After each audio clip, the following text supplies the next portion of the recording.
ఈ రోజు మా పాప వాళ్ళ స్కూల్లో యాన్యువల్ ప్రోగ్రామ్ ఉంటే బయలుదేరి వెళ్తున్నాము. ఆల్రెడీ మా పిల్లలిద్దరు రెడీ అయిపోయి బండి ఎక్కేసి కూర్చుని ఉన్నారు. ఇంటి దగ్గర కాస్ట్యూమ్ వేసి తీసుకువెళ్ళట్లేదు. టీచర్స్ స్కూల్ కు వచ్చిన తర్వాత రెడీ చేద్దరు గానీ కాస్ట్యూమ్ తీసుకుని వచ్చేయమని చెప్పారు. అందుకని 4 కి రమ్మంటే 4:30కి బయలుదేరి వెళ్తున్నాము. ఎలాగో ప్రోగ్రామ్ అంటేనే ఎంతో కొంత లేట్ ఉంటుంది కదా. వెళ్ళిన వెంటనే ఆల్రెడీ ఇచ్చిన గేట్ పాస్లు తీసుకుని నేమ్స్ రాసుకుంటున్నారు. మేము వచ్చేసరికి అందరూ కాస్ట్యూమ్స్ వేసేసుకుని రెడీగా ఉన్నారు. సో మేము కూడా త్వరగా కాస్ట్యూమ్ అది చేంజ్ చేసేసి మేడం ఒక హెయిర్ స్టైల్ చెప్పుంటే వేస్తున్నారు. అంతా రెడీ అయిపోయి స్టేజ్ దగ్గరికి వెళ్దాం రమ్మంటే వీళ్ళేమో స్కూల్లో ఇప్పటి వరకు చేయని అల్లరంతా చేసుకుంటూ కూర్చుని ఉన్నారు. అందరినీ స్టేజ్ దగ్గరికి రమ్మని అనౌన్స్మెంట్ ఇస్తుంటే వెళ్తున్నాము. ఇక్కడ నాకు హెల్దీ కైక్లూరి ఇన్స్టా పేజ్ సిస్టర్ కనిపించుంటే హాయ్ చెప్తున్నాను. ఎంకరేజ్ చేయడం కోసం ఫ్రూట్ సలాడ్ తీసుకున్నాం. మా దామినితో కలిసి డాన్స్ వేసే పిల్లలందరూ కూడా ఓ చోట కూర్చుని ఉంటే నేను కూడా అక్కడికి పంపించేశాను. నేను మా దామిని వేసి డాన్స్ మొత్తం వీడియో రికార్డ్ చేసుకోవాలి కాబట్టి నెతుక్కుని మరీ స్టేజ్ ముందు కూర్చుని ఉన్నాను.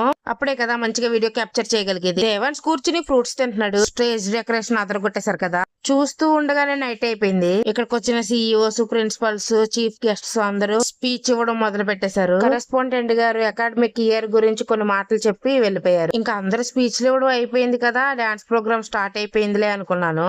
ఒక డాన్స్ ప్రోగ్రామ్ అయిపోయిన తర్వాత డిఎన్ఆర్ గారు వచ్చారని, అదేనండి కైక్లూరు ఎక్స్ ఎమ్మెల్యే గారు. ఆయన పెద్దగా ఏం మాట్లాడలేదు గానీ 4 ముక్కలు స్పీచ్ ఇచ్చి వెళ్ళిపోయారు. ఈ గ్యాప్ లో మా దేవాన్స్ ఐస్ క్రీమ్ తెచ్చుకోవడం తినడం కూడా అయిపోయింది. రీగల్ గా వెయిట్ చేయగా ఇప్పుడు స్టార్ట్ అయిందయ్యా అసలు ప్రోగ్రామ్. అదేనండి నా కూతురు డాన్స్ ప్రోగ్రాము. వాళ్ళ డాన్స్ ప్రోగ్రామ్ అయిపోయిన వెంటనే ఎవరి పిల్లల్ని వాళ్ళ దగ్గరికి తీసుకొచ్చేయమంటే తీసుకొచ్చేసుకున్నాము. మా పాప డాన్స్ ప్రోగ్రామ్ అయ్యేసరికి నైట్ 9 అయిపోయింది.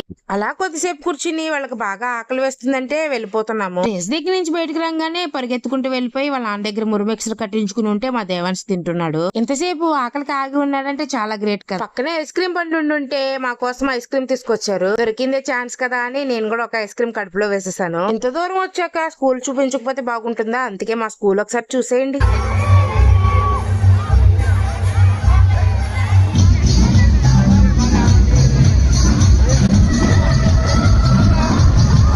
మా దేవాన్స్ ఇది తినేసరికి లేట్ అయిపోతుంది కదా అని వాళ్ళ నాన్న తినిపించేస్తున్నారు. ఈసారి యాన్యువల్ థీమ్ వచ్చేసరికి ప్రకృతి థీమ్ అన్నమాట. అందుకే ఇక్కడ బోర్డ్స్ అన్ని ప్రకృతి గురించే పెట్టి ఉన్నారు. మా దామిని చూసారా, డాన్సింగ్ వైబ్ ఇంకా పోలేదు. వెళ్లే దారిలో కూడా డాన్స్ వేసేస్తుంది. ఇక్కడ కూర్చున్న సార్స్ ప్రోగ్రామ్ కి ఏ ఇబ్బంది రాకుండా కాపలా కాస్తున్నారు. బెంగళూరులోనే మంచి రెస్టారెంట్ వెతుక్కుని బిర్యానీ తినొచ్చు కదా అనుకుని వెళ్తున్నాము.